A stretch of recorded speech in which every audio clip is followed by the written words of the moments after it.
Those guys should run out, get the equipment out. Okay, everybody ready? Yeah. All right, let's go ahead and stand for the Pledge of Allegiance to get started. I pledge allegiance to the flag of the United States of America and to the republic for which it stands, one nation, under God, indivisible, with liberty and justice for all.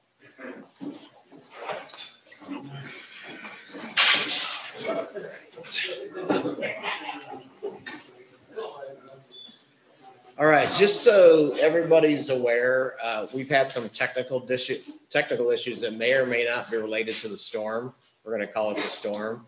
So the impact in the room tonight will be a lack of visuals behind to support some of the presentations. For the online people, that experience should be pretty tight. There may be a little audio issue in the replay, but they will have the visuals and everything else should be okay. So, all right.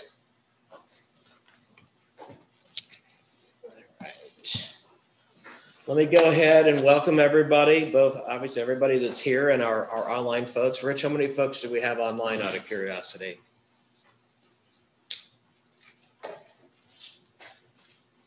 How many people do we have online? Just curious. 7. All right, welcome all 7 of them. Invite your friends. Hang in there with us tonight. All right.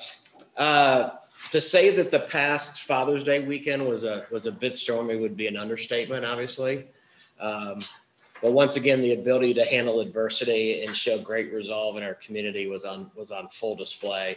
So I'm going to take most of the time in my report thanking everybody. We obviously got tested. So extra thanks goes to many residents, volunteers, our employees that have worked tirelessly to get us mostly back to normal for the most part with work to do that Dave Wisman will address in his community report.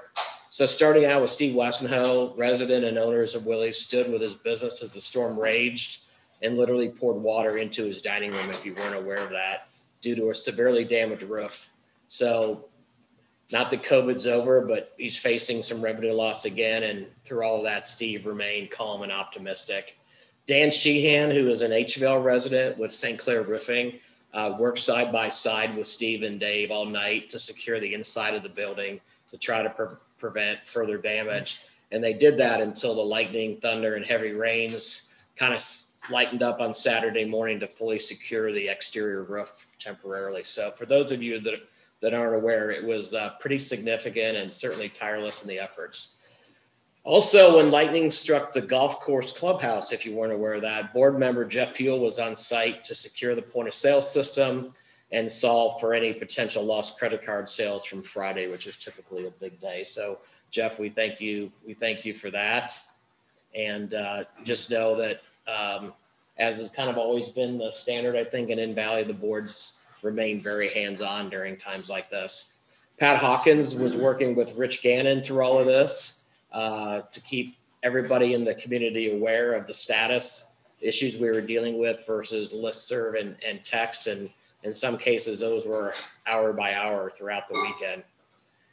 And then the entire board was in communication and on site with Steve, Dave Wisman, and his maintenance team that worked all night clearing trees from roadways. So for a lot of people that woke up in the next morning and checked their yard, they'd been working all night to make sure you could get down the streets. The awesome news really is that the spillway did its job, and it was awesome to see committee members like Dave Patterson and Ken Horn, who's here tonight, that were down at the marina with all of us, making sure the spillway was working. Anybody that was having boat problems, we could alert them. There actually was an extra communication that went out because there were boats with issues. So I appreciate everybody that didn't necessarily be asked to come out. We're just out there as everybody was doing their part. So with over 5 inches of rain from that storm and event, luckily no boats were lost. I also want to mention Paul Rofus from our Lake Patrol team, who braved some pretty tough conditions still early Saturday morning. I remember looking out and seeing thunder and lightning thinking, who in the heck is out there in the pontoon? And it was Paul pulling boats in. So I don't know if that was the smartest thing he's ever done for us, but it certainly was appreciated. And maybe we'll ask him not to do that again sometime. Yeah, probably a good idea. So Paul, I know you're not here, but thanks for all that hard work. And then finally, and I had this great picture. It's not great if you're the owner of the boat, but homeowner Casey Kennedy and some friends worked hard to help Pat Hayden save his pontoon. Pat's boat's at the marina. It took damage from the storm, damaged the dock, damaged the pontoons, and it was literally sinking. So they all rallied to save the boat. And then it was really nice of Pat on social media. This doesn't always happen, but he actually had a compliment for the staff to quickly, with Jason and his team, repair the dock so he could not only get his boat fixed, but get his boat back to the dock. So that was amazing. And then finally, Dave Wisman. We probably all take this stuff for granted, like it just kind of happens, and our system kind of got tested, and I think we succeeded. But he will provide more of the storm next steps in terms of kind of what we still have in front of us. Dave, I want to thank you for your calm leadership. I know we kind of expect that from you, but there was a lot going on, and some of the stuff he was handling before we were even aware of it. So we appreciate that. And knowing that everything's going to get fully repaired, I know you've got your arms around that. I also want to thank Dave Hafner next to me, who, for all his support throughout the night and the knowledge of certain things that we just needed help on. And he also took over board communication late on Saturday, so I could still go to Chicago to see my Father's Day, my youngest son for Father's Day. So I appreciate that. I was going to stay here, and he's like, dude, I got this, just go. So that turned out well. If you haven't been to Chicago, COVID's just devastating. So no matter what we've seen around here, if you know Chicago well, it's a fragment of what it was. There's not many people on the streets. There's so many businesses that are closed. And so I feel fortunate that we're in as good a shape as we are in the tri-state. So we're all looking forward to our busiest weekend of the year for the 4th of July, where we actually get to create our own fireworks, which will be good. We'll have a little bit more control, and we'll thank Savista multiple times for their support to make that happen. And then to give you a sense for kind of what's coming next, moving forward into July through November time period, beyond the day-to-day things that need to just continue to happen, our attention is going to turn to 2022 planning. And you'll see this short list in full action. We will be fielding a community-wide survey to understand satisfaction levels of all the homeowners within HVL, what's working, what's not, and what are your overall needs and requests moving forward. This is your community and your POA. So when folks say the POA did this, we're actually pointing at ourselves. So it's up to us to figure out kind of what's next together. And then our committee chairs will be bringing back some things that have done before to kind of engage more directly with the board during these planning periods, so that the committees can assess their needs, spending, ideas that gets formally inserted into the budget process that Kyle will lead us through with his finance committee. And hopefully that will help ensure that everybody's got a voice in what we try to accomplish for 2022.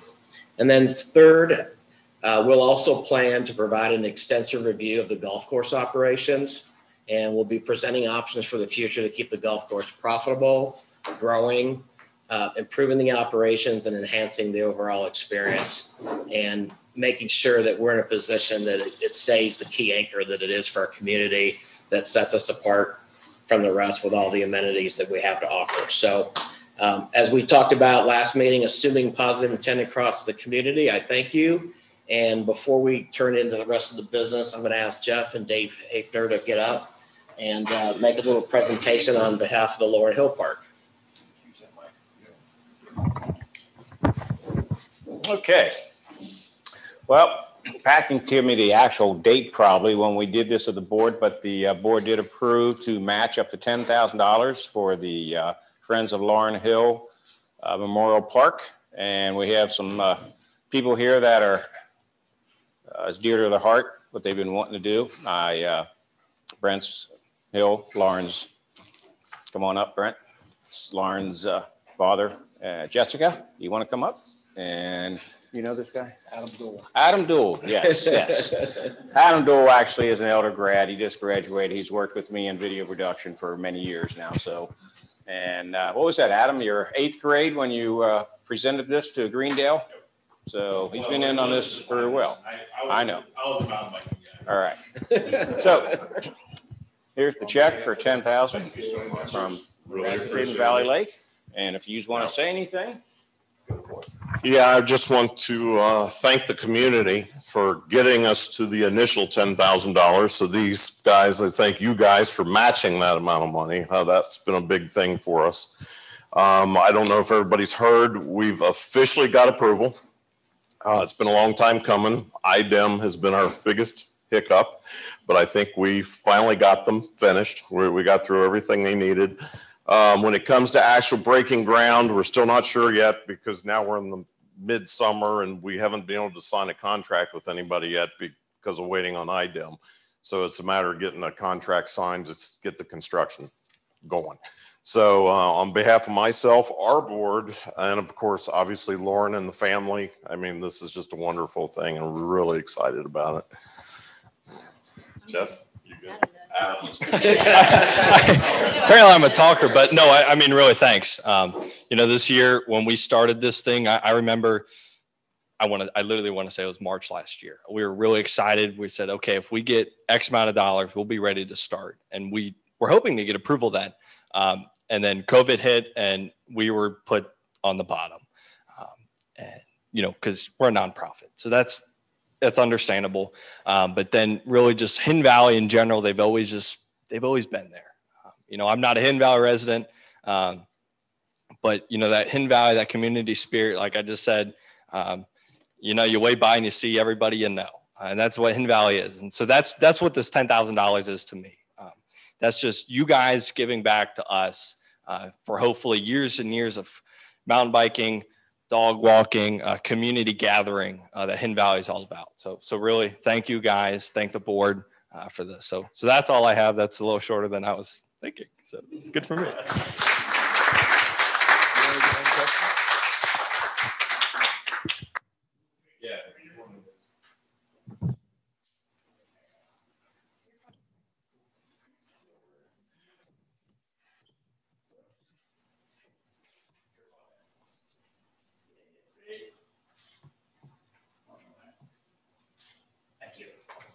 Thank you. I appreciate it. Adam, I was just going to mention we have a realtor in the room if you want to make the move. I can fix that. Thank you so much.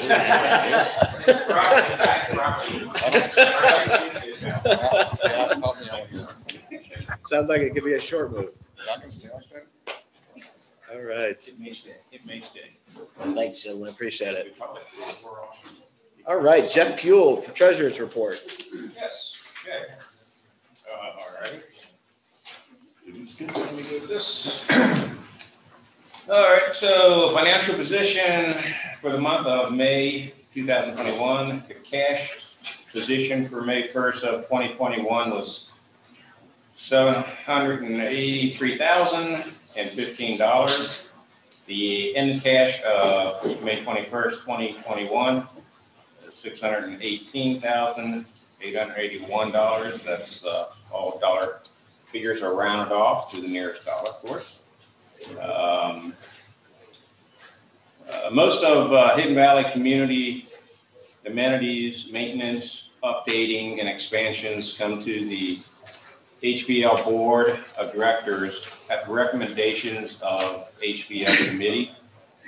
At the last Finance Committee meeting, June 16th, 2021, I shared with the committee that the board would like them to take a more involved role in the golf course financial budget and future planning and expenditures and make the appropriate recommendations to the board. Dave Hafner will be discussing a little bit on his report. And also finance, our community has been able to keep dues and assessments relatively flat for 10 years, thanks to the hard work from all the community members and the HVAC employees and the HVAC employees. HVAC, why am I saying HVAC? Yeah. That's a company that I work with too, that's why. HVL, excuse me, employees. The board would like to see a recommendation from the Finance Committee on a possible plan for dues assessments increases in future years if needed, as costs to operate, maintenance, and update community amenities continue to increase in cost. I believe Kyle will be doing some Kyle, are you here? Yes. So he's here to talk a little bit more on finance later on. And that's my report. All right, thanks, Jeff. Ms. Pat, Secretary's report. Thank you, Scott. Could I have a motion to accept for discussion and then vote on the minutes from our May meeting? Motion. Thank you, Steve. And a second? Second. Thank you, Dave. Any questions or concerns from anyone in attendance about the minutes? All in favor of accepting the minutes as written? Aye. Thank you very much. 5-0, that passes. Thank you, Pat. That and events. Dave Hefner with his Vice President's report, including the golf course. So I have the June golf course update. As of May 31st, our cash position was $269,000. The golf course remains very busy, along with club member and POA member activity. We also have both women and men's leagues scheduled for every Monday. We have Thursday night leagues scheduled, and in addition to that, we have outings scheduled for every Monday for the entire month of June.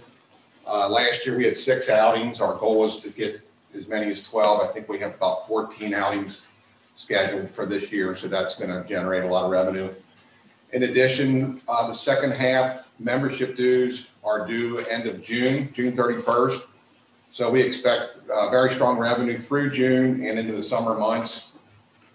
And I'd like to offer a more detailed financial update in July or August at the open meeting, depending on when Marley gets all this revenue entered.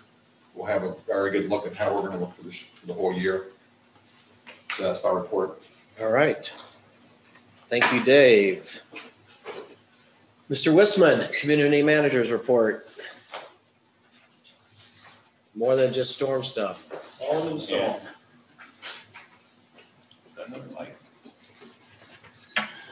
Good evening. The office will be closed on Monday, July 5th, in observance of the 4th of July. Our dredging continues on the main lake. They're currently in the Sandamont dock area. They've encountered a lot of silt in that area that's obviously come off of the running from the creeks. Maintenance, of course, we had Willie's roof damage during the storms. We're in the process of assessment with the insurance company. I met with an engineer today that the insurance company brought in for a complete inspection. I don't have the results of that inspection at this time. We also had issues at the golf course where they took on lightning, and we are collecting all of our information from what was damaged there. Physical damage to the building, but we had a lot of electronic equipment that was damaged, including the sound system, the phone system, and televisions. And the insurance adjuster has been here to inspect both properties. See, more maintenance items. We had minor repairs at the front entrance sign, and the gazebo roof has been restained over here next door. The rest of the gazebo will be stained after our other repairs and cleanup from the storms. We have constructed 4 more kayak racks, and they're already rented out.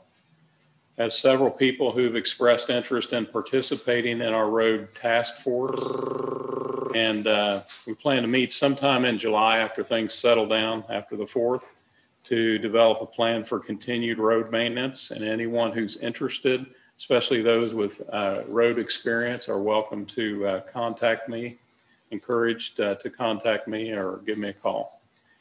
And as Dave Hafner said, we continue to enjoy great attendance at the golf course.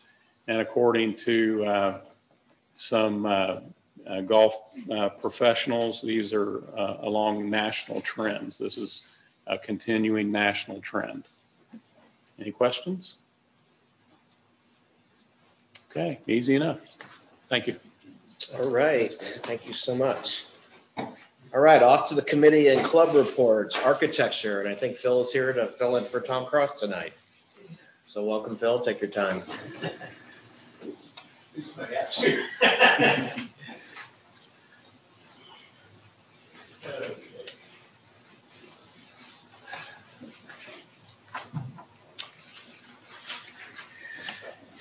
Yes, Tom Cross wasn't able to make it tonight, so I'm Phil Heitz, standing in for him. I'm a member of the committee, and by the way, my lot is 2730.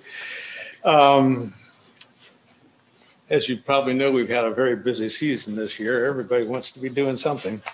So some of these projects have come to fruition, and we have some bonds to return. To start off with, Daniel Brown, lot 3319 at 19390 Alpine Drive. The bond amount to be returned is $500.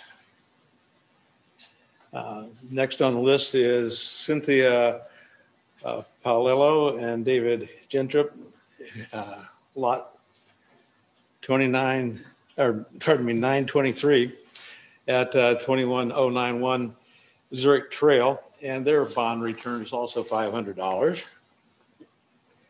Then Jameen Smith, lot 1932, and that's at 20010 Cravenhurst.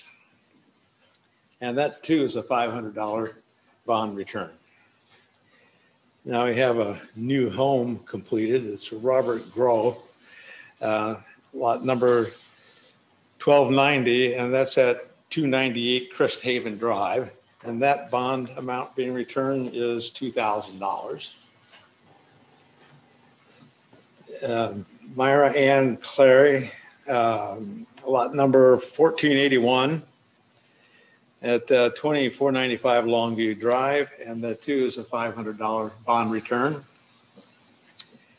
And we have John and Ashley Jensen, also another new home, lot number 2646, and that's at 354 Rosemead Lane, and that again is a $2,000 bond. All right, terrific. Have a motion to approve those as stated? I'll make that motion. Thank you, Pat. Thanks, Jeff. All in favor? Aye. Aye. All right, 5-0. Thank you. Yeah. Yeah. Now we have a request for an approval of a variance for a wooden garden box, defined as a C box, by a homeowner, and they're new residents and they weren't aware they needed a permit for that, but they got it located in a spot that's outside of the normal area for construction of such a garden box. And that's Bonita and Bob Mack on lot 2098 and 2099 at 457 Bravohurst Drive. The committee viewed that garden box and is very nicely constructed. Would not be easy to move. And in the way it's located, nobody seemed to object to it. We sent out letters to the standard procedures, and we have no official complaints against that. So the committee voted for it and unanimously agreed that we should just give them the variance for that garden box. All right, Phil, thank you. Have a motion to approve that as Phil's outlined? So moved. Second? Second. Jeff, or Steve, thank you. All in favor? Aye. Aye. 5-0, that passes. Thank you. Okay, that's all I have on my list of official items for this month. Okay, Stephen and Melissa?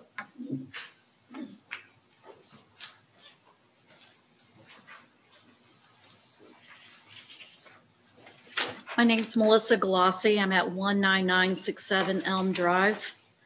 I'm going to kind of give you a backstory kind of leading up to this. On April 21st, my husband and I first attended the first architectural meeting to receive an additional parking pad to store our RV on the side of the garage.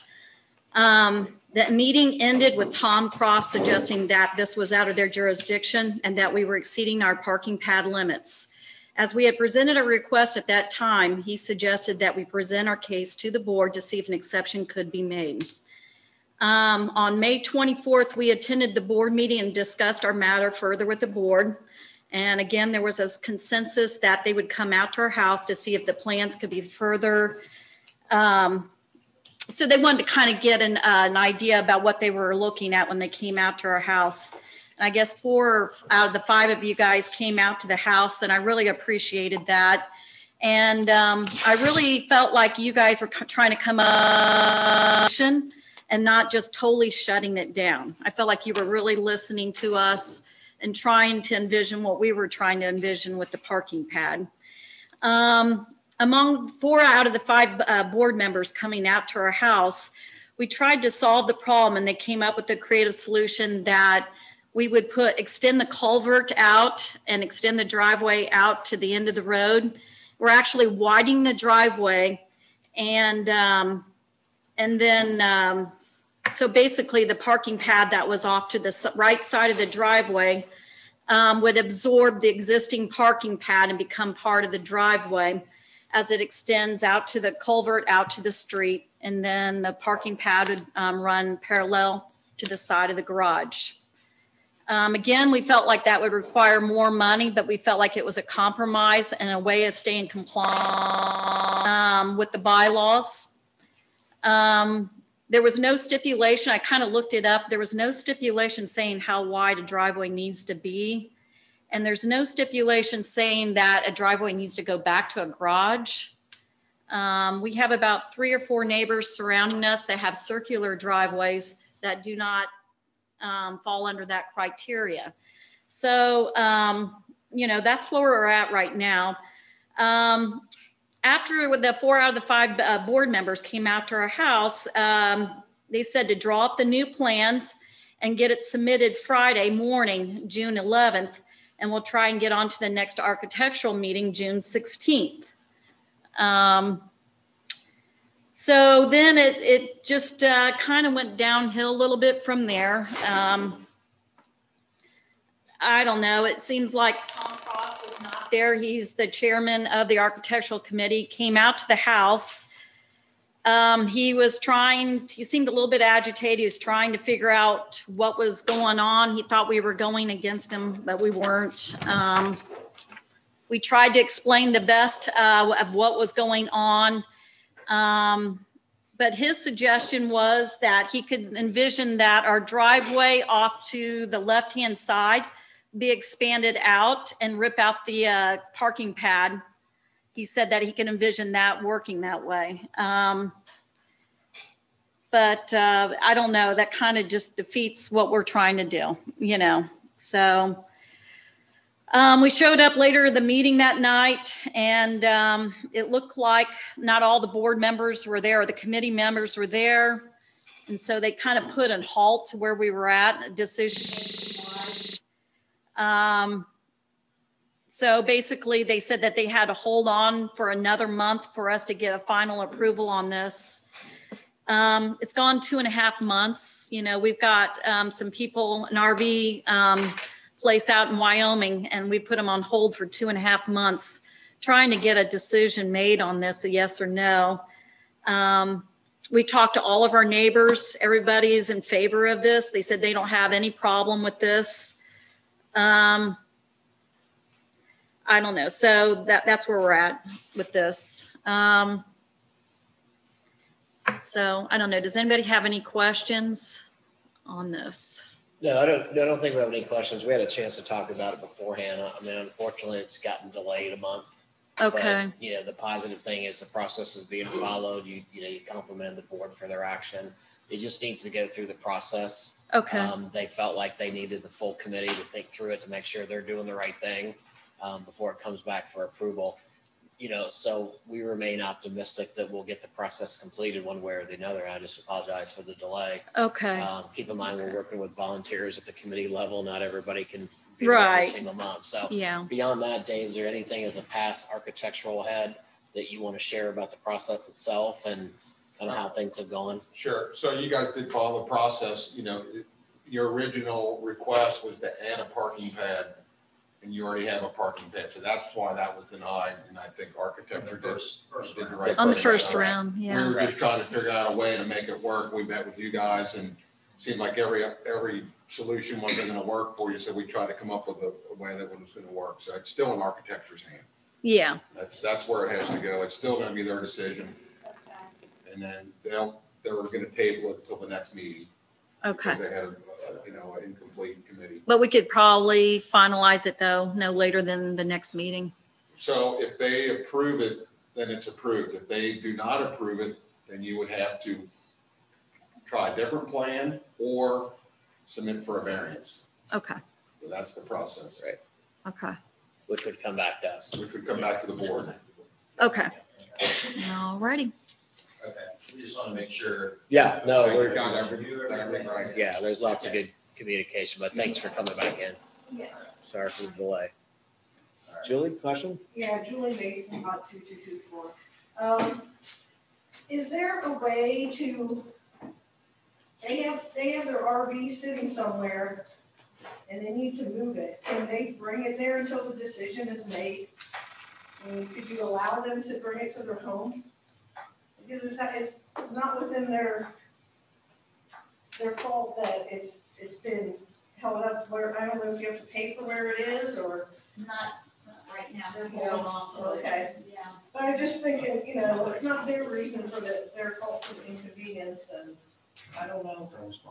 Yeah. I don't think it's the fault of anyone. Anybody is. It's That's where I was the going. process. We're working through the process. So, you lose a month, you present it, it gets denied, so you have to represent something else or go through the variance process. So, When's the next architectural committee? so the 6th of July, is that correct? What was The the first Tuesday, Wednesday is in first July? Wednesday. Yeah, first Wednesday. So I believe that would be the 6th. I don't have a calendar in front of me. Yep, let me double check it for you. Maybe it's the 7th. The 7th. Places where people are storing vehicles, so I just feel like if you have it closer than the Yeah. I don't know. The 7th of July. Yep, thank you, Steve. You got there faster than I did. Thank you. Thanks for coming in, guys. Not surprised. Okay. All right, thank you very much. Let's see here, bear with me. Yeah. All right, Kyle Packer with finance, please.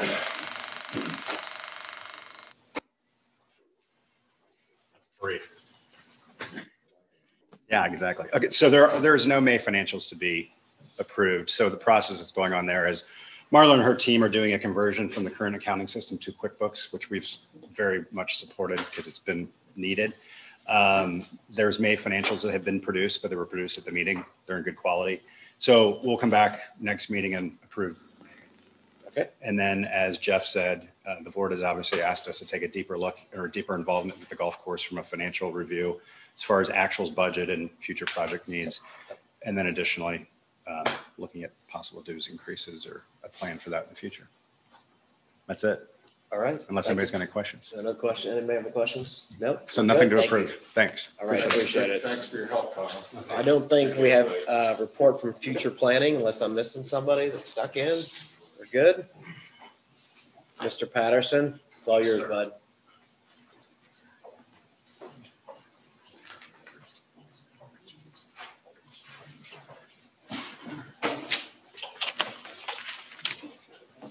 My name is Dave Patterson, lot 1533, Chairman of the Lakes Committee. On June 9th, we met down here. One of the discussed was the condition of the lake after the treatment, and it was not very good. So we did it was fortunate that the treatment that was scheduled was able to get moved up a week, so that worked out.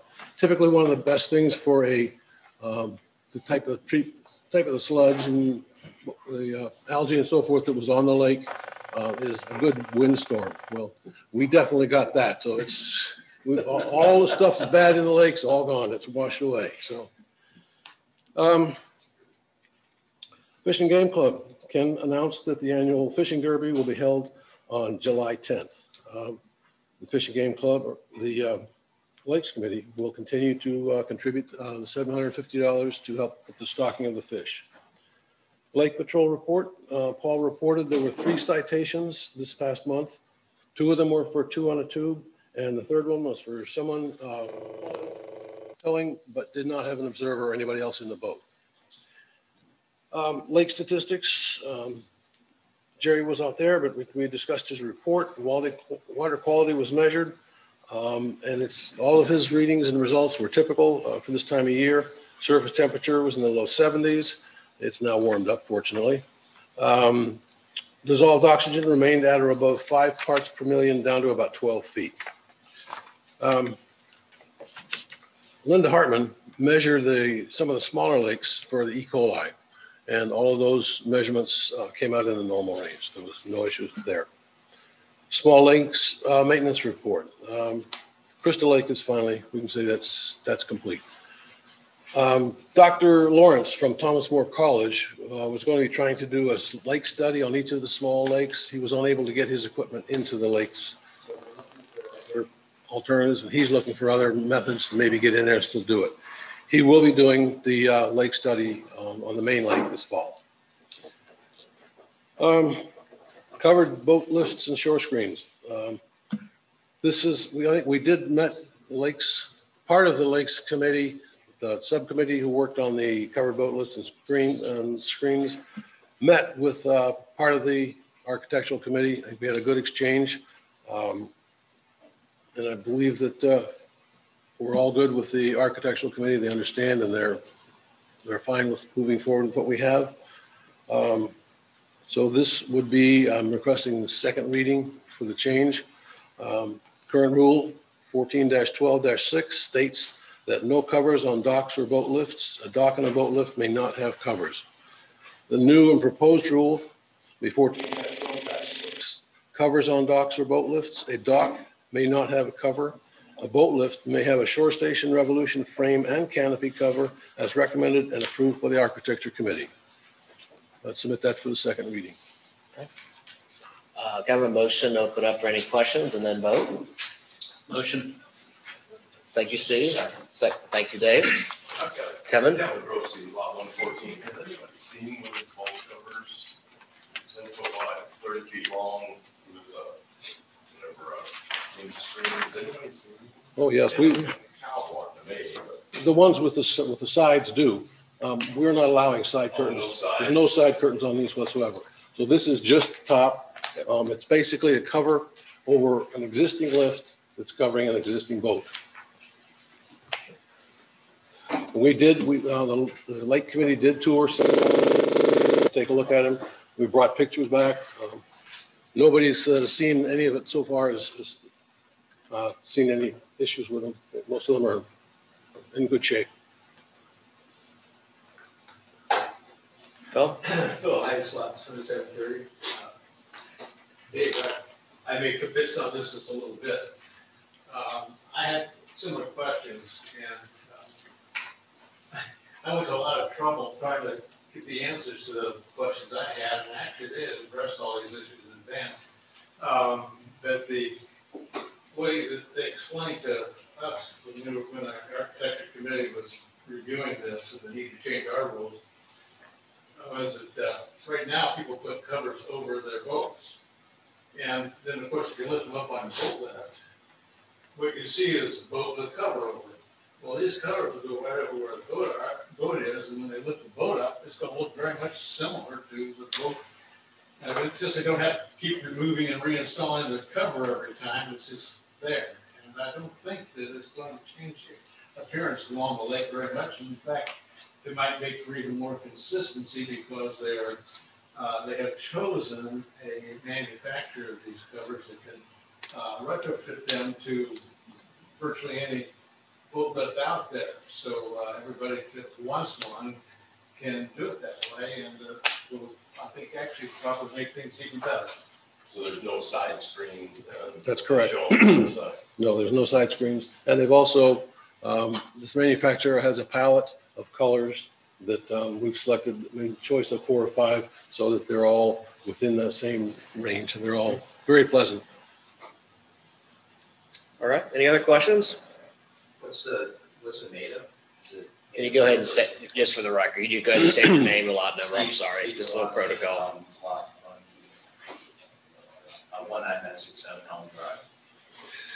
I don't recall exactly what it's made for. It's a canvas type material, I believe. Yes, it's not metal. It's not solid. It is a canvas type material, and it goes to the edge of the frame. And then for the winter time, they roll it to the center, so that doesn't get damaged as much by the elements over the winter, and they don't have to take it off and put it on every year either.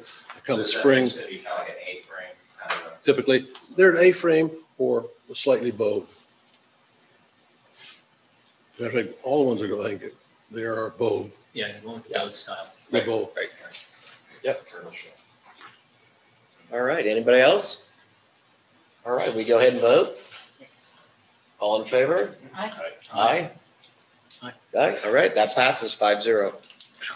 And I want to thank Cody, Jill, and Eric from the committee. They were the ones who honchoed that together and did a very good job. We're still looking at options for adding an extension to the dock that's launching where the kayak launch is on. And that dock is the one that we prefer everybody use for picking up and dropping off passengers on the boat. It's the one we've got the stone blocks in the actual dock itself. It's very sturdy, much easier to walk on. The Eco Harvester, that's still a project we're working on. Ken Horner is working on a project request form so we can get and address that. Highway rule, we had together a small group of people representing both sides of the issue. They did meet. They were unable to come to a conclusion. It was a compromise of any sort. I hope they would try and do it again, but so far they have not.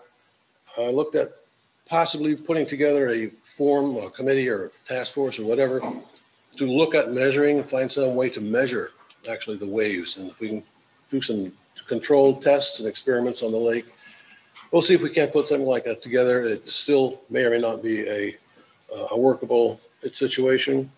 At that point, conversation reverted back to a lot of comments that had been already discussed. And it got a little unwieldy. I basically just ended the committee meeting right there. Any questions? Good. Does anybody have the timer on? That's pretty good, man. Thanks, Dave. Thank you, sir. Still too long, but pretty good. Hey, no trophies though. It's not T-ball. Okay. All right, we're going to move to Parks and Recreation. We got a couple different topics, and we're actually going to start with. I'm sorry, was a question? I'm sorry, Scott. It's okay. Jane Boyer. Yes, Jenny. 1871. I just wanted to ask,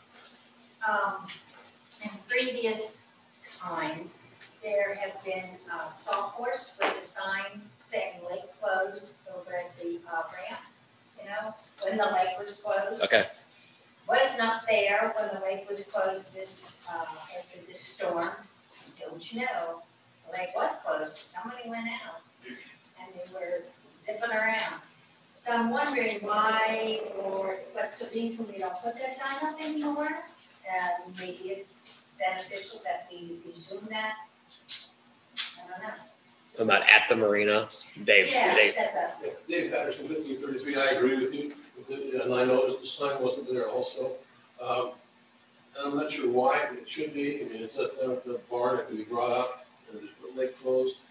I'm sure it had to do with the fact that maintenance kind of had their hands a little full. That's They were a little busy and so forth. But to add on to that, there should also be a sign at the top of the ramp to the beach. It said beach closed as well, or lake closed there too, because there were people down on the beach. Paul watched them. They didn't go in. They didn't get in the lake. Yeah. Because it was closed. But it would help if it was a sign at the top. Okay. Yeah, we could.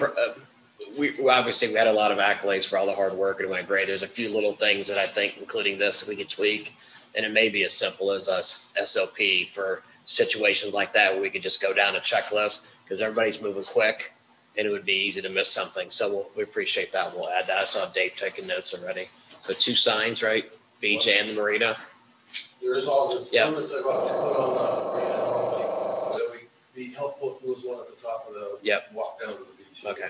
And that should be put up when it's closed for the treatment as well. Okay. Okay. Thanks, Jimmy. Okay. Miranda, you want Miranda go first, Dave, or come together? All right.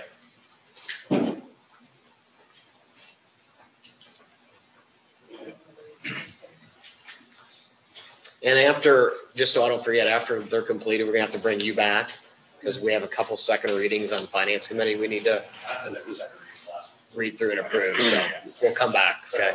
It's okay. That's my fault. Pat caught me again. It's a full-time job. It is a full-time job. Yes, you did. Of course you did. Okay, cool. So good evening. My name is Miranda Wentz, and I am the pool and beach manager. This is my second year managing the pool and the beach, and so far it's been a great summer. I thought we had an amazing summer last year. I'm hoping for an even better one this year. I'm actually here tonight to brag a little bit about my HVL lifeguards. Not only are they absolutely amazing at their jobs and super friendly to all the patrons, they are highly trained in water safety. We have had 2 saves this year. Luckily, everyone is okay, but I would like to honor the lifeguards who did partake in the save. We had one on June 8th, and that one was made by JD Poindexter. JD jumped into the pool when he realized that a little boy had jumped off the diving board in the deep end and was struggling to get to the side, and just kind of the typical I need help, those kind of signs, and he recognized those immediately and jumped in and got the little boy to the side. Little boy was so excited, he said thank you, and then ran off to a shallow end and continued swimming. So obviously he was okay, and it was a great situation. The second one occurred on June 15th. And that save was made by Jared Tiemann. This was when a little boy ran down the diving board again, accidentally slipped on the side, skimmed up his knee and hit his side on the board. Luckily, we got him to the side, got him out, assessed him for injuries. He just had a few scrapes on his knee side. We took him to the guard shack, assessed him for injuries, and gave him an ice pack and a popsicle, and he was good to go. So again, great I was so proud of these guards. They responded immediately and appropriately. We're so great with the kids who were involved. And I'm just so proud of them. And I have an amazing staff this year. And I just wanted to brag on them a little bit. And hopefully this summer continues to go really well. And so I just wanted to honor those 2 guards, JD Poindexter and Jared Tiemann. We also have, on another note, for the pool and the beach, we have a little announcement for the July 4th weekend. I'm sure we're all super excited for that holiday weekend. We're kind of out of the COVID era right now, and we're all excited to get together with our families.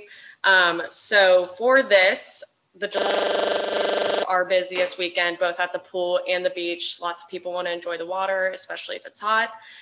So we have decided that to make the area safe and to make the amenities available to all residents, we're going to have only 8 guests per household allowed.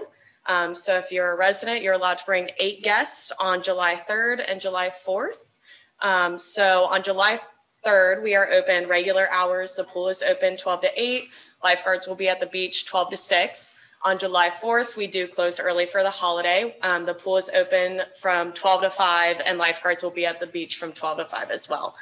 So again, it's just gonna kind of make sure everyone is safe. Safety is our #1 priority at the pool and the beach. We wanna make sure everyone's having a good time, but that we can see everyone and then properly. So we just want everyone to be safe and have an enjoyable experience on that weekend, because I know we're all super excited to kind of get back to normal. So yeah, I think that's it all on my part. Thank you. Thank you. Miranda's doing a great job over there at the pool and the beach. I've got Amy Ayers Wilson was unable to make it tonight, so she asked me to fill in with her Parks and Recreation Committee report. They discussed the pool opening, how it's been very well received this year. They also discussed those 2 saves. Guards are going to be extra vigilant this year, looking for glass containers during the 4th of July weekend, especially on the beach. So please keep the glass on the beach. They discussed maintenance issues and passed those on to the maintenance team. July 10th is family night, and they have extended hours from 8 to 10 p.m. And the snack shack will be open, and they'll have special food for the night, or a food special for the night.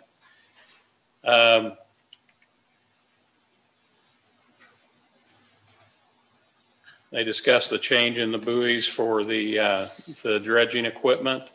There was more discussion of the vacuum, and they were given a vacuum attached, but the attachments were not appropriate for our pool. So lifeguards continue to do the hand cleaning, vacuuming of the pool.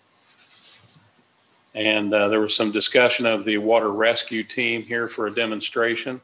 We were supposed to come in last night and weren't unable to make it. So they're looking at some time in July coming into the lake. We have 2 deputies who are members of this water rescue team for the county. So kind of exciting to see that we're getting more involved with that group as well. That's all I have. All right. So Yes, nothing, sir. Dave, nothing added on nature trails with John gets into. Yeah, there was nothing. Okay. All right, we'll skip past that then. Thank you. Got a question? Yep. Oh, I'm sorry. Dave. Dave Patterson, 1533. Just to tag on to the 4th of July, the lake is going, no wait. A lot more information will come out on this, all of this and so forth. Yep. The lake will be going to no wait. It is at 6 o'clock, and then we meet at the dam for a low parade, 6:30, which will start out at 6:45. Perfect. Yeah, just a question, Dave, from last year and years past, the distance from the dam. Typically, there's an issue there. Yes. Do we need to add anything in the communication on that to make that clear? That Because probably would be a good idea. every year that pops up. Yes. And they try and keep a boat up there, but one of the points is the rock point right by my house. Okay. That's one, all of mine is just stay back behind. Okay. So we can add that to the communication that's going to go out. I confirm that with Paul, because I think he'd like to see that brought up and emphasized also, because they do have problems with people getting too close. It's not safe. Yep. And it's, the radios and so forth, you may have, all the fireworks are now, so Electronically, You correct. don't want to have anything electronics in the boat, because a lot of the boats, someone will transmit music. Yep. And you don't want to have any issues. Ken Horn, 4790. Wasn't there an issue or miscommunication, like there's a certain parameter set, and the fireworks people were something trying to get them to go back farther? Yeah, because they were up too close. So was there any change going to be made where it's going to be back farther instead of the last minute, we're pushing them back farther?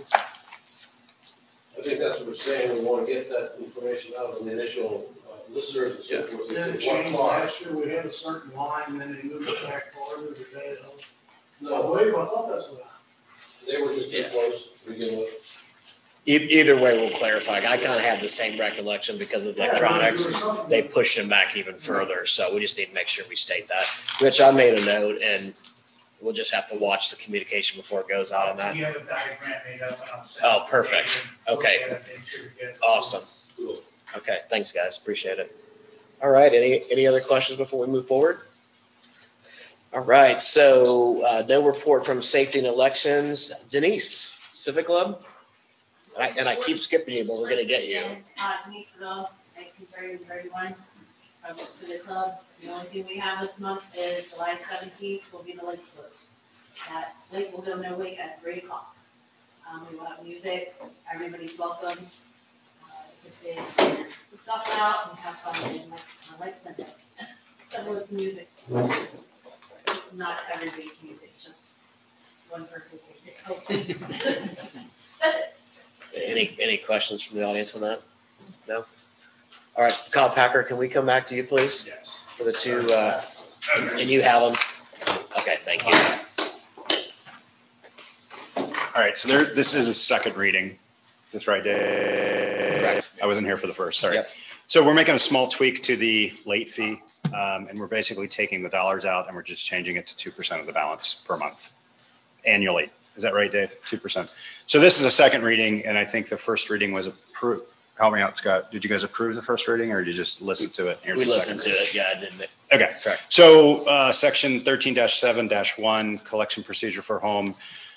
We're going to substitute, and it says shall be assessed a late fee on a monthly basis of 2%. Stops there, and then it's the wording that's already in there is the balance outstanding. Okay. Any questions on that? Go ahead and vote on that. First. Yeah, I'm sorry. There's actually motion to approve and vote. Thank you. There's two sections to it. Do we want to do both? Let's go ahead. Yeah, let's go ahead and do them You want to approve it all at the same individually. time? Okay. Let's do them individually, so there's no confusion. So approve it? Yeah. Yep, first. First. Dave, second. Thank you. Vote. Aye. All in favor, aye? Aye. All right, that passes 5-0. All right, let's go ahead and do the second one. And the second, and again, this is the second reading as well, section 13.7.2. And again, we're just language will be, shall be assessed a late fee on a monthly basis of 2%. Again, the outstanding balance. Okay. All right, can I go ahead and have a motion and a chance to vote? All right, there's a first from Jeff, second from Dave, and all in favor say aye. Aye. Aye, that passes 5-0 as well. Thank you, sir. Thank you. Appreciate it. Okay, so we have no judicial. Moving on to old business. Any topics for discussion? I've got one question. So I can't go 27. Yep. Going back to Dave, on the golf course, last year before COVID hit, the community had formed a focus group that was going to segue into a golf course committee. Is that, now that we're through COVID, everything, is there time to bring that operation back? Not the focus group. The focus group was set up to try to figure out ways to generate more revenue for the golf course. And then that was going to turn into a committee. So at this point, no, we haven't had any formal committee set up. Golf committee or anything? Excuse me? Because what they were saying, the golf committee, it was going to segue into a golf committee. It was going to report to the community manager, and that was going to be basically, I guess, like the power structure of running the golf course. Has that been not going to be done? Or Not at this time. That doesn't mean, Ken, that when we do a thorough review of the golf course and start talking about plans, that can't be discussed again. But I think we've moved down the positive path pretty quickly with the structure that's in place. Okay. Any other questions? No? Any new business? Uh-oh, we are closing in. One more look. All right. Motion to adjourn. I'll make that motion. Pat first, Jeff second. We're done. Thank you very much. Everybody have a great 4th of July. Be safe. Miranda, thanks again for the smoothness of the pool.